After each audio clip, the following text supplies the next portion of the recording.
जी।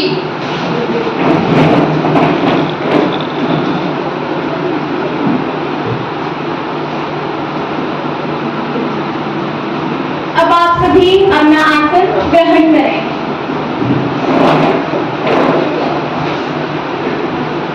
माननीय सांसदों, युवा संसद के इस मानसून सत्र में मैं आज आप सभी का हार्दिक स्वागत व अभिनंदन करती हूँ। युवा संसद के बहुत से उद्देश्य हैं, जैसे कि विद्यार्थियों को संसदीय प्रक्रिया समझाना, किसी भी तरह का वाद विवाद हो उसमें निर्णय लेने की क्षमता लेना, सार्वजनिक कार्यों में रुचि लेना तथा विद्यार्थियों में राजनीति के प्रति उत्साह को बढ़ाना, इस तरह के बहुत से उद्देश्य युवा संसद के हैं।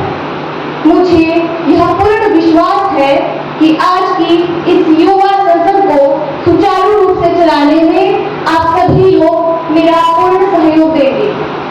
महासचिव महोदय से मेरा आग्रह रहेगा कि वह नए मंत्रियों से शपथ ग्रहण करवाएं। जी महोदय जी।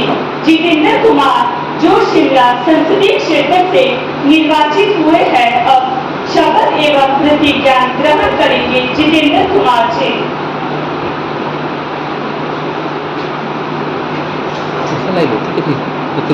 आप शपथ लेना चाहेंगे या प्रतिज्ञा? मैं शपथ लेना चाहूँगा। आप किस भाषा में शपथ लेना चाहेंगे? मैं हिंदी भाषा में शपथ लेना चाहूँगा।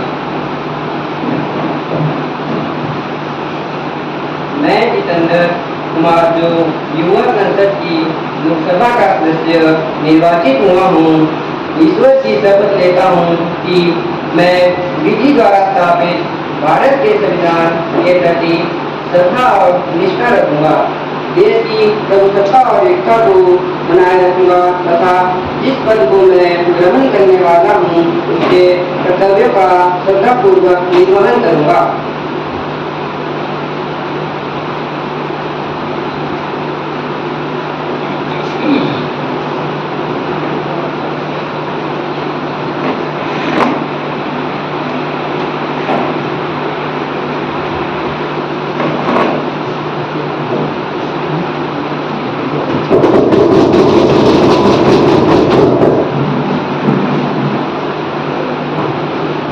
पीयूष कुमार जो हमीरपुर संसदीय क्षेत्र से निर्वाचित हुए हैं, अब शपथ एवं प्रतिज्ञा ग्रहण करेंगे। पीयूष कुमार जी। आप शपथ लेना चाहेंगे या प्रतिज्ञा? मैं शपथ लेना चाहूँगा। आप किस भाषा में शपथ लेना चाहेंगे? In English language. I, Piyush, having been elected member of lower house of the youth parliament, do swear in the name of God that I will bear true faith and allegiance to the Constitution of India as by law established, that I will uphold the sovereignty and integrity of India, and that I will faithfully discharge the duty upon which I am about to enter.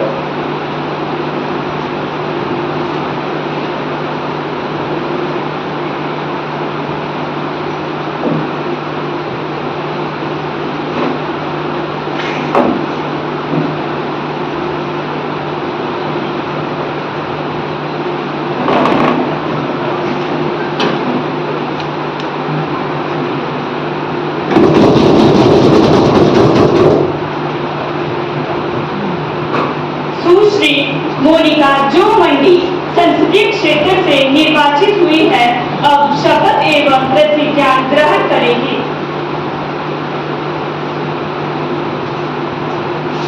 आप शपथ लेना चाहेंगे या प्रतिज्ञा? मैं शपथ ग्रहण करना चाहूंगी। आप किस भाषा में शपथ लेना चाहेंगे? मैं हिंदी भाषा में शपथ ग्रहण करना चाहूंगी।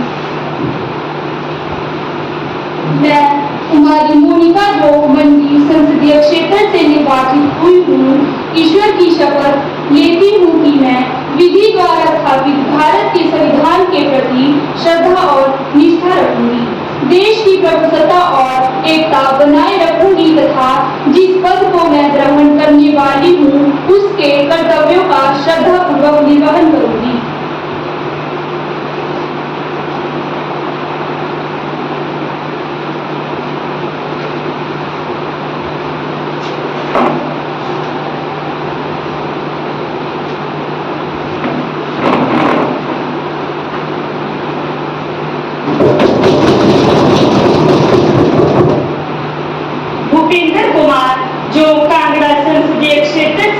निर्वाचित हुए हैं। अब शपथ एवं प्रतिज्ञा ग्रहण करेंगे भूपेंद्र कुमार जी।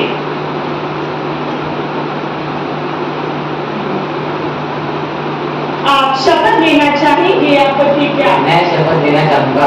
आप किस भाषा में शपथ लेना चाहेंगे? मैं हिंदी भाषा में शपथ लेना चाहूँगा। मैं भूपेंद्र कुमार जो युवा संसद की लोकसभा का सदस्य निर्वाचित हुआ हूँ, ईश्वर की शपथ लेता हूँ कि मैं विधि द्वारा स्थापित भारत के संविधान के प्रति श्रद्धा और निष्ठा रखूंगा, देश की प्रभुसत्ता और एकता को बनाए रखूंगा तथा जिस पद को मैं ग्रहण करने वाला हूँ उसके कर्तव्यों का श्रद्धापूर्वक निर्वहन करूंगा।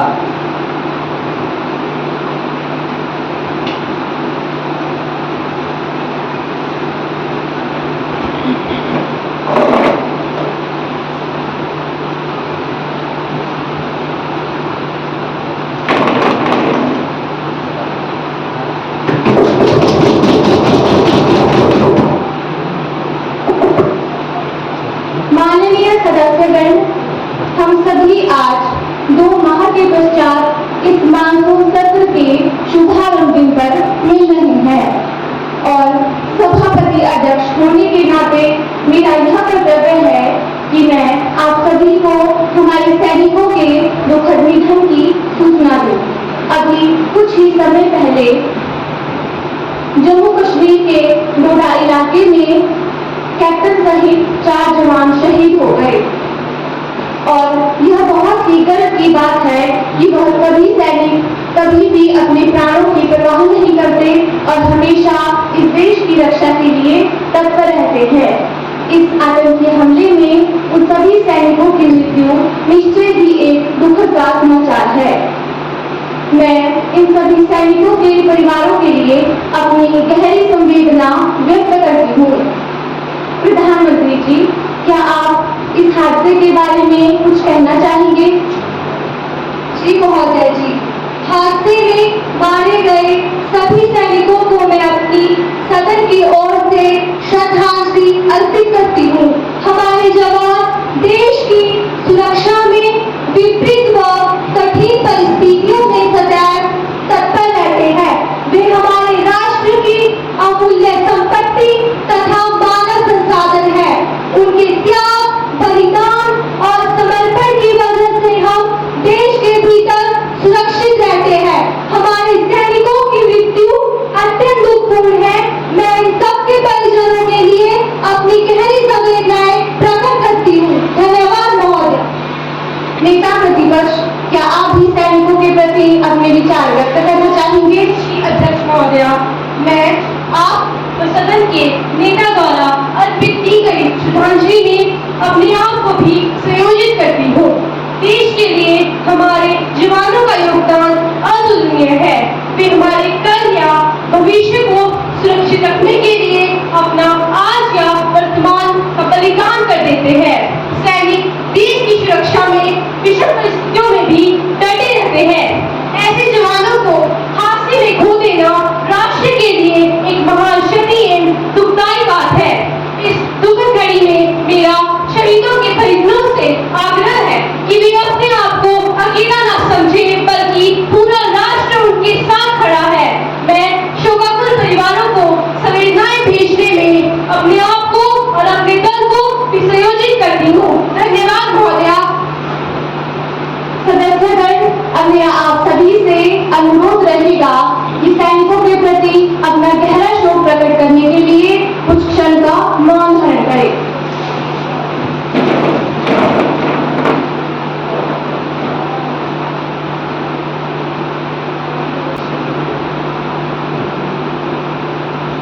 अब आप सभी अपना आसन ग्रहण करें।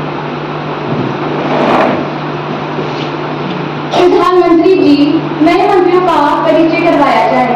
धन्यवाद महोदय जी। मैं आपके माध्यम से मंत्रिमंडल के नए सदस्यों का सदन से परिचय करवाना चाहती हूँ। गृह मंत्री कुमारी दीक्षा जी, रक्षा मंत्री कुशल कुमार जी, वित्त मंत्री कुमारी दीपिका जी,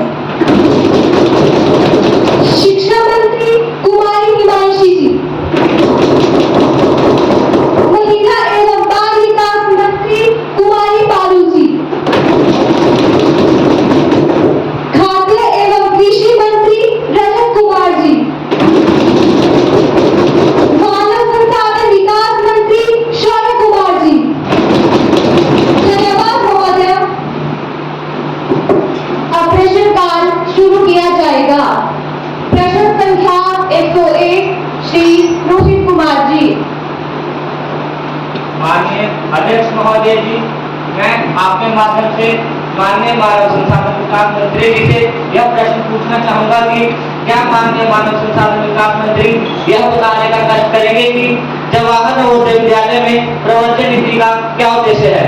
क्या यह नीति अपने उद्देश्य की पूर्ति में सफल रही है? यदि नहीं तो सरकार इस संबंध में क्या उपाय कर रही है? मानव संसाधन विकास मंत्री श्री शौर्य कुमार जी।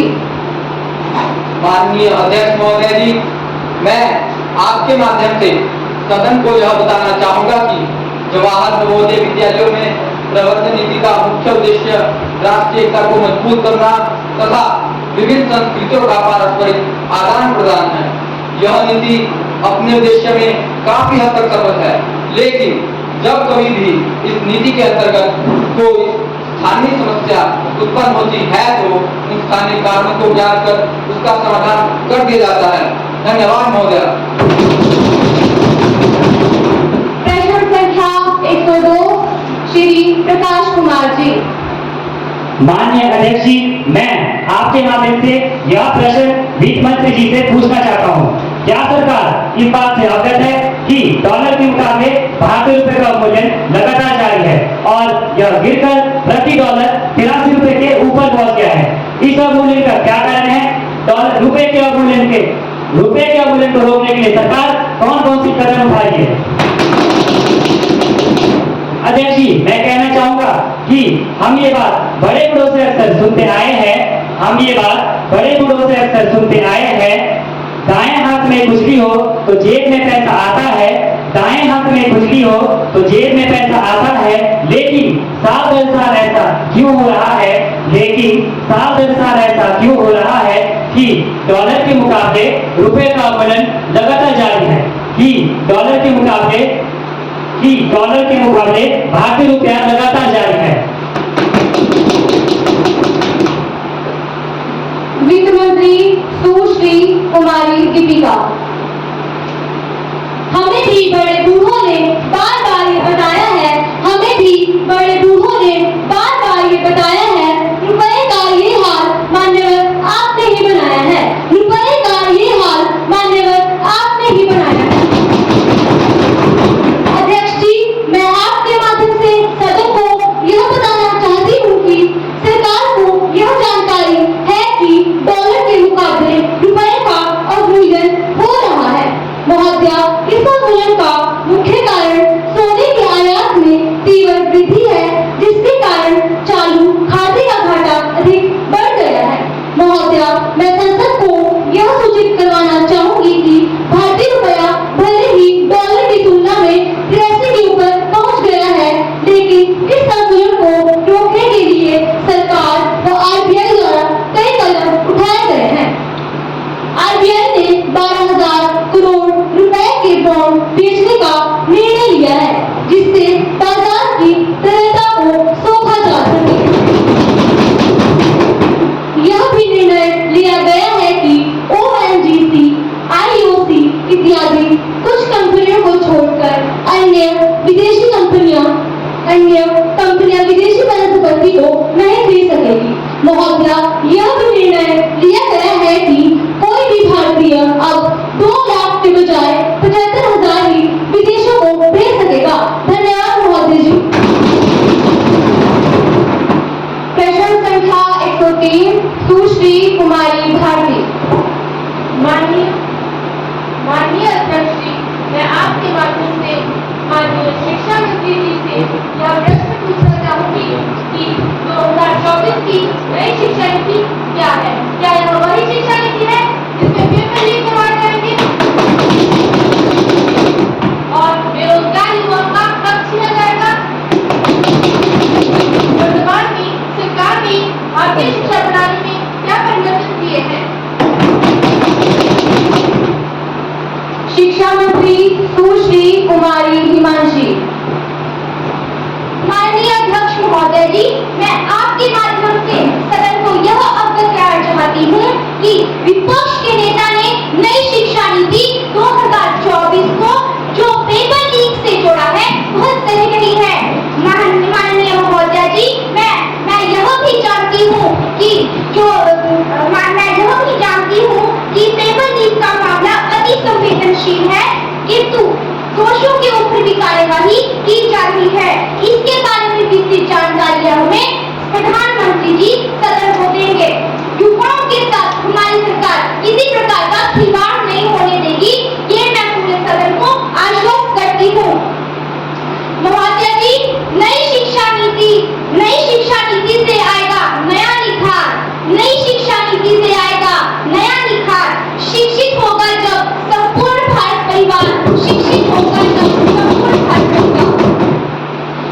विद्यार्थी करे अपने सपने साकार, विद्यार्थी करे अपने सपने साकार।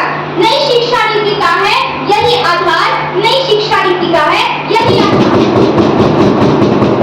माननीय अध्यक्ष महोदय जी, मैं आपके माध्यम से सदन को यह भी बताना चाहती हूँ कि नई शिक्षा नीति 2024 एक बहुत जरूरी और व्यापक सुधार है, जिसका उद्देश्य भारतीय शिक्षा प्रणाली को अधिक समावेशी, लचीला व शिक्षार्थी केंद्रित बनाना है। नई शिक्षा नीति क्षेत्र में मौजूदा चुनौतियों और कमियों को दूर करने और सभी को उनकी सामाजिक आर्थिक पृष्ठभूमि के बावजूद गुणवत्तापूर्ण शिक्षा प्रदान करने के लिए तैयार की गई है। हमारी सरकार ने नई शिक्षा नीति अपनाई। नई शिक्षा नीति में 10 जमातों ढांचे पूरी तरह खत्म कर दिए। हमारे देश का शैक्षणिक पाठ्यक्रम 10 जमातों पर आधारित रहा है, लेकिन जल्द ही यह 5 जमा 3 जमा 3 जमा 4 पर आधारित होगा। अंत में मैं बस आपसे यही कहना चाहती हूँ कि नई शिक्षा नीति करेगी नवयुग का निर्माण, नई शिक्षा नीति करेगी नवयुग का निर्माण। आने वाला समय देगा इसका प्रमाण, आने वाला समय देगा इसका प्रमाण। कुछ चाहत थी, कुछ सपना था, कुछ चाहत थी, कुछ सपना था, जीवन में कुछ नया कर दिखाने की, जीवन में कुछ नया कर दिखाने की। नई शिक्षा नीति की बात छेड़ी, नई शिक्षा नीति की बात छेड़ी, हासिल कुछ नया कर जाने की, हासिल कुछ नया कर जाने की। धन्यवाद महोदय। प्रश्न संख्या 104 सुश्री कुमारी रिया। माननीय अध्यक्ष जी, मैं आपके माध्यम से माननीय रक्षा मंत्री जी से अग्निवीर भर्ती के विषय में कुछ पूछना चाहती हूँ, लेकिन इससे पहले मैं अपने देश के सैनिकों के सम्मान में 2 शब्द कहूंगी। दिल में हौसलों का तेज और तूफान लिए फिरते हैं, दिल में हौसलों का तेज और तूफान लिए फिरते हैं, आसमान से ऊंची वो अपनी उड़ान लिए फिरते हैं। वक्त क्या आजमाएगा उनके जोश और जुनून को, वक्त क्या आजमाएगा उनके जोश और जुनून को। वो तो मुट्ठी में अपनी जान लिए फिरते हैं, वो तो मुट्ठी में अपनी जान लिए फिरते हैं। Honorable Speaker Ma'am, any young man who is preparing for the army can never accept the job of an Agniveer. जब पहली बार ये स्कीम आई थी अग्निवीर, तो उस समय बड़े बड़े उद्योगपतियों से ट्वीट कराया गया था कि इससे अच्छी तो कोई स्कीम ही नहीं है, और कहा गया था अग्निवीर जो लौट करके आएंगे हम उन्हें नौकरी देंगे। लगता है सरकार इस योजना को जबरदस्ती देश के युवाओं पर थोप रही है। सरकार ने अग्निवीरों के मन में भय पैदा कर दिया है। यदि एक नियमित सैनिक देश की रक्षा करते करते अपनी जान न्यौछावर कर देता है, तो ऐसे में उसे शहीद का दर्जा दिया जाएगा, लेकिन अग्निवीर को नहीं। अध्यक्ष जी, यदि कोई अग्निवीर रिटायर होकर आता है और देश की विरोधी ताकतों से भ्रमित होकर उनके साथ जुट जाता है, तो ऐसे में हमारा भी यश हमारे ऊपर चलने जैसी नौबत आ जाएगी। अध्यक्ष जी, यह योजना देश के लिए खतरा है।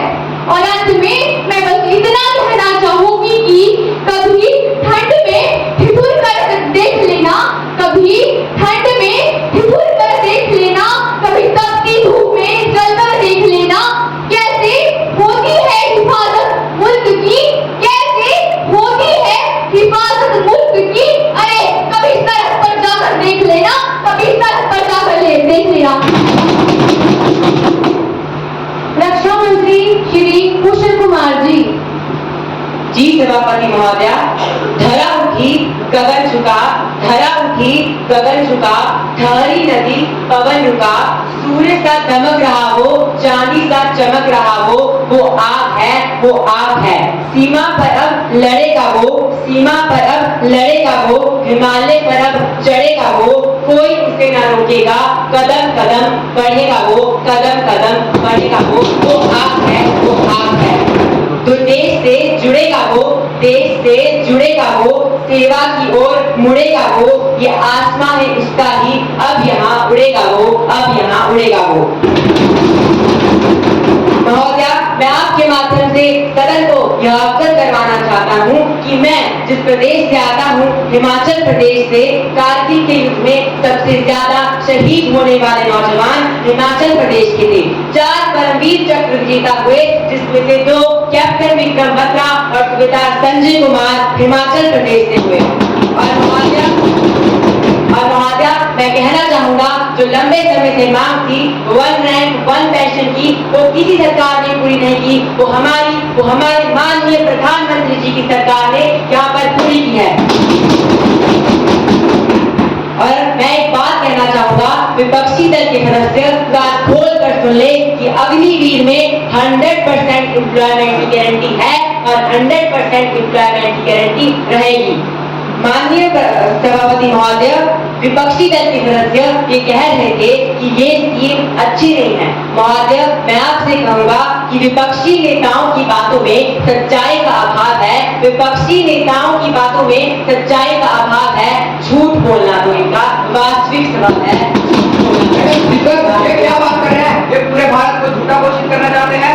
झूठी तो इनकी स्कीम है, झूठी है इनकी पॉलिसी और झूठा इनका प्रयास। माननीय सदस्य,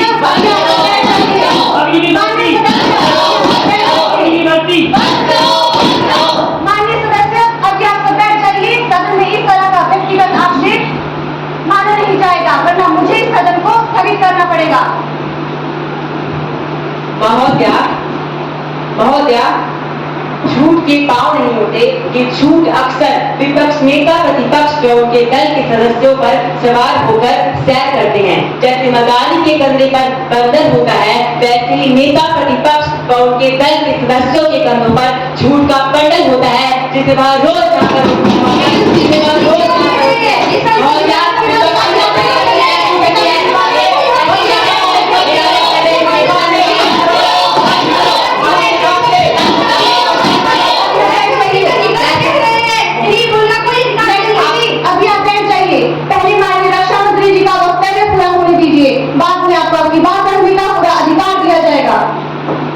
माननीय सभापति जी, लोकतंत्र में विपक्ष की भूमिका हमेशा से ही अहम रही है।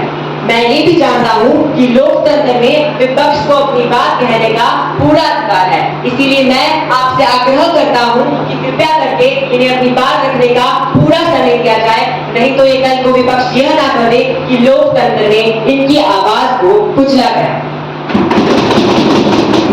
माननीय नेता प्रतिपक्ष, मैडम स्पीकर, मैं आपके माध्यम से रक्षा मंत्री जी के वक्तव्य का विरोध दर्ज करवाना चाहती हूँ। अग्निवीर जैसे अति संवेदनशील मामले पर, जिससे युवाओं का भविष्य दांव पर लगा है, जिससे उनका जीवन संकट में है, सरकार और उनके नेता विपक्ष और भारत की पूरी जनता पर निशाना साधने में लगे हैं। आप देखिए कि अपने दी जारी वक्तव्य में इन्होंने बताई और बंधन की जो बात की है, मैं इनसे पूछना चाहती हूँ कि वो क्या भारत की पूरी जनता और पूरे विपक्ष को बंधन कहना चाह रहे हैं और अपने आप को बदारी कह रहे हैं। मैडम स्पीकर, मैं आपके माध्यम से फिर से रक्षा मंत्री जी को बता देना चाहती हूँ कि ऐसे बदलावों के कारण ही अग्निवीर जैसी खराब पॉलिसी को देश पर थोपा जा रहा है। यदि वह विपक्ष को बंधन कह रहे हैं, तो मैं फिर बता दूं, एक बंधन ने ही रावण जैसे अत्याचारी राक्षस की लंका में आग लगा दी थी। अग्निवीर वह आग है। मैं स्पीकर, मैं इनसे कहना चाहूंगी, रक्षा मंत्री ने विपक्ष को बंधन बता ही दिया है। रक्षा मंत्री जी ने विपक्ष को बंधन बता ही दिया है। अब बस लंका का जलना बाकी है, अब बस लंका का जलना बाकी है। इसलिए मैं सरकार को सचेत कर देना चाहती हूँ, हम सरकार के खिलाफ नहीं है, हम भारत की युवाओं के साथ हैं। जय हिंद, जय भारत। महोदया, अग्निपथ योजना का लक्ष्य सेनाओं को युद्ध के लिए निरंतर योग्य बनाए रखना है, लेकिन विपक्षी दल को यह बात समझ में नहीं आ रही और ये इतने संवेदनशील मुद्दे को राजनीति से जोड़ रहे हैं। महोदया, इनका तो उद्देश्य ही है जनता को निरर्थक बातें कहकर गुमराह करना। महोदया, विपक्षी दल के सदस्य सेना के इस युवाओं पर भी अपने व्यक्तिगत स्वार्थ में झूठ की राजनीति कह रहे हैं। महोदया, ये वही लोग हैं जिन्होंने सेनाओं में हजारों करोड़ों के घोटाले करके सेनाओं को कमजोर किया है। महोदया, हमारे माननीय प्रधानमंत्री जी की सरकार के द्वारा प्राइवेट सेक्टर और पैरामिलिट्री फोर्सेस में भी अग्निवीरों को प्राथमिकता देने की घोषणा की गई है। मैं हैरान हूँ कि इन लोगों की समझ को क्या हुआ है, इन लोगों की सोच को क्या हुआ है। भ्रम पर भ्रम फैला रहे हैं महोदया, भ्रम पर भ्रम फैला रहे हैं। इसी बात पर मुझे कुमार दुष्यंत जी की कुछ पंक्तियां याद आ रही है। सिर्फ हंगामा खड़ा करना मेरा मकसद नहीं है, सिर्फ हंगामा खड़ा करना मेरा मकसद नहीं है। मेरी कोशिश है कि ये सूरत बदलनी चाहिए। मेरे सीने में ना सही, तेरे सीने में सही, वो कहीं भी आग, लेकिन आग जलनी चाहिए, लेकिन आग जलनी चाहिए। महोदया, बात करें अग्निवीरों के लाभ की तो 4 वर्ष की सेवा पूरी होने के पश्चात अग्निवीरों को 11.71 लाख रुपए की एक मुफ्त सेवानिधि पैकेज प्रदान किया जाएगा, जिनमें उनका अर्जित ब्याज भी शामिल होगा। उन्हें 4 वर्षों के लिए 48 लाख रुपए का जीवन बीमा कवर भी मिलेगा। मृत्यु की स्थिति में महोदया, यदि युद्ध के दौरान किसी अग्निवीर की मृत्यु हो जाती है तो उसके परिवार को 1 करोड़ रुपए से भी अधिक धनराशि प्रदान की जाएगी, जिसमें उनका असीमित कार्यकाल का वेतन भी शामिल होगा। और यदि वह दिव्यांग होता है तो उसे 44 लाख रुपए की धनराशि प्रदान की जाएगी। सरकार 4 साल बाद सेवा छोड़ने वाले सैनिकों के पुनर्वास में मदद करेगी और उन्हें कौशल प्रमाण पत्र व ग्रीन कोर्स भी मुहैया कराए जाएंगे। इसी के साथ मैं अंत में आपसे यही कहना चाहूंगा कि सच है विपत्ति जब आती है, सच है विपत्ति जब आती है कायर को ही दहलाती है। शूरमा नहीं विचलित होते, क्षण एक नहीं धीरज होते, विघ्नों को गले लगाते हैं, कांटों में राह बनाते हैं, कांटों में राह बनाते हैं। धन्यवाद। प्रश्न संख्या 105 श्री दीपक कुमार जी। माननीय अध्यक्ष महोदय जी, मैं आपके माध्यम से गृह मंत्री जी से यह प्रश्न पूछना चाहता हूँ कि दिल्ली के old Rajendra Nagar coaching centre में हुए हादसे के मामले में सरकार दोषियों के खिलाफ क्या क्या कदम उठा रही है? गृह मंत्री सुश्री कुमारी दीक्षा। अध्यक्ष जी, मैं आपके माध्यम से विपक्ष को यह बताना चाहती हूँ कि सरकार ने इस मामले को गंभीरता से लिया है। निगम ने क्षेत्र के बेसमेंट में चल रहे कोचिंग सेंटर की जांच की रिपोर्ट तैयार करने को कहा है। रिपोर्ट के आधार पर उन पर कार्रवाई की जाएगी। इसकी जिम्मेदारी संयुक्त आयुक्त को सौंपी गई है। अवैध रूप से कक्षाएं चला रहे कोचिंग सेंटर के खिलाफ सरकार ने कमर कसी है। टीम ने गुरुवार को बिना पंजीकरण चल रहे 4 कोचिंग सेंटर्स को नोटिस जारी किए। दस्तावेज मुहैया न कराने पर कोचिंग सेंटर को सील किया जाएगा। धन्यवाद महोदय। प्रश्न संख्या 106 सुश्री कुमारी निहारिका। माननीय अध्यक्ष जी, मैं आपके माध्यम से महिला एवं बाल विकास मंत्री जी से यह प्रश्न पूछना चाहूंगी कि महिलाओं और बच्चों पर बढ़ रहे आपराधिक मामलों पर सरकार क्या कदम उठा रही है। हमारे देश में महिलाओं पर दिन प्रतिदिन आपराधिक मामले बढ़ते जा रहे हैं। मैं सरकार के बारे में यह कहना चाहती हूँ कि बात सिर्फ टीवी पर ही महिलाओं की सुरक्षा के बारे में बात कर सकती है। मैं सरकार से यह कहना चाहती हूँ कि यह महिलाओं को सशक्त करने के लिए आज तक उन्होंने क्या ठोस कदम उठाए। महिला एवं बाल विकास मंत्री सुश्री कुमारी पारुल।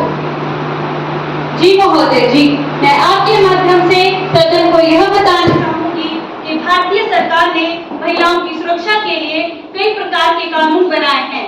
इसीलिए हर एक महिला को यह जानना जरूरी है कि हर महिला को शिक्षा प्राप्त करने का अधिकार है। महोदय, जिन बच्चों को स्कूल में प्रवेश दिया जाता है उनमें से 4% बालिकाओं का होना अनिवार्य है। शिक्षा 6 से 14 वर्ष के बच्चों को सरकार मुफ्त एवं अनिवार्य शिक्षा का अधिकार देता है। भारतीय कानून महिला को यह अधिकार भी देता है कि वह बच्चे का स्कूल में एडमिशन करवाते समय पिता की जगह माता का नाम दर्ज करवा सकते हैं। कन्या हत्या निषेध कानून 1994 के अनुसार ऑपरेशन से पहले लिंग जांच करवाना अपराध है। ऐसा करने पर 5 साल की जेल तथा 1 लाख रुपए जुर्माना हो सकता है। महोदय, महिलाओं को यह अधिकार भी दिया गया है कि वह अपने तरीके से जीवन यापन कर सकती हैं। दहेज प्रथा नियम के अंतर्गत दहेज लेने और देने पर 5 साल की जेल हो सकती है। घरेलू हिंसा अधिनियम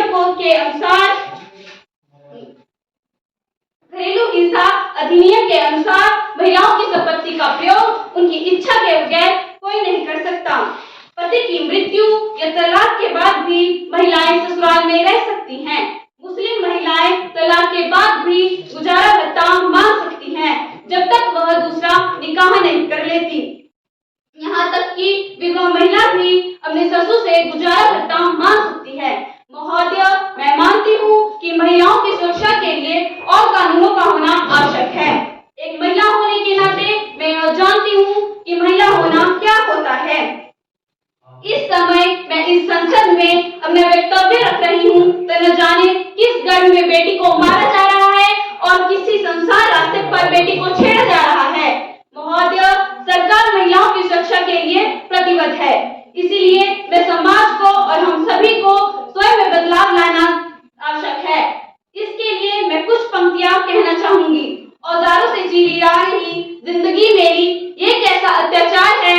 औजारों से चीरी जा रही जिंदगी मेरी ये कैसा अत्याचार है। क्या बेटियां हैं मारने के लिए जीवन पर केवल बेटों का अधिकार है। क्या बेटियां हैं मारने के लिए जीवन पर केवल बेटों का अधिकार है। मेरे खून से ही बुझेगी ये कैसी प्यास है। मेरे खून से ही बुझेगी ये कैसी प्यास है। ये कैसा सभ्य समाज है। ये कैसा सभ्य समाज है। धन्यवाद। अब शून्यकाल आरंभ किया जाएगा। मैडम स्पीकर, मैं संसद में विपक्ष की नेता होने के नाते अपनी जिम्मेदारियों को निभाते हुए आज का सबसे ज्वलंत मुद्दा पेपर लीक को संसद में रखने जा रही हूँ। मैं प्रधानमंत्री जी से ये जानना चाहती हूँ कि कैसे नीट, यूजीसी व दूसरे कॉम्पिटिटिव एग्जाम लीक हो रहे हैं। भारत एक युवा देश है। भारत में अगर प्राइमरी, सेकेंडरी और हायर एजुकेशन को जोड़ ले तो लगभग 31 करोड़ युवा एजुकेशन प्राप्त कर रहे हैं। लेकिन हमारी सरकार ने उन युवाओं के लिए किया ही क्या है। क्या ऐसे ही हम अपने युवाओं के भविष्य से खिलवाड़ करते रहेंगे। मैं सरकार से जानना चाहती हूँ कि ऐसे ही नीट, यूजीसी व दूसरे कॉम्पिटिटिव एग्जाम लीक होते रहेंगे। आप दोषियों के खिलाफ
मैं आपके माध्यम से सदन को ये बताना चाहता हूँ कि हमारी सरकार भविष्य में किसानों की आत्महत्याओं को रोकने के लिए कई योजना चला रही है।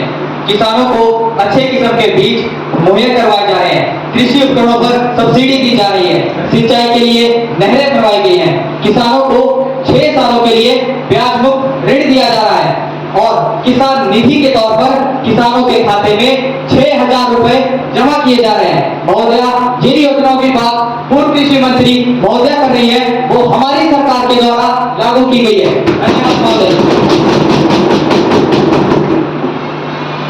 आज की कार्यवाही यहीं पर समाप्त की जाती है। अगली सत्र तक के लिए इसे स्थगित किया